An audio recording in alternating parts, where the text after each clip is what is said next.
आइन के अंदर अगर 90 डेज हैं तो आइन के अंदर और भी बहुत कुछ है। आइन के अंदर पूरे मुल्क के अंदर यकसां तारीख पे इंतखाबात कराने की प्रोविज़न भी है। आइन के अंदर ये भी है कि फेडरल गवर्नमेंट भी जो है वो निगरान हुकूमत की होगी। आइन के अंदर और बहुत सी शिकें हैं, मुनसिफाना इंतखाबात होंगे, गैर जानिबदाराना होंगे, उनके लिए पुरअमन फ़ज़ा होगी।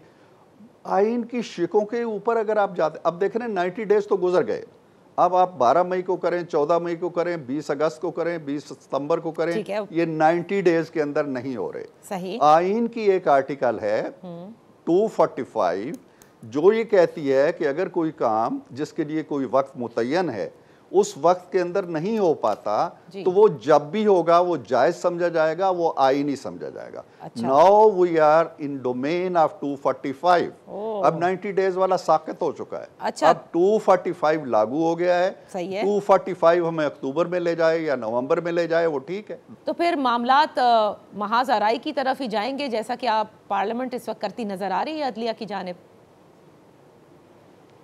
देखें नादिया, बिल्कुल वाज़ेह सी बात है, महाज़ाराई की तरफ तो जा चुके हैं, ऑलरेडी जा चुके हैं।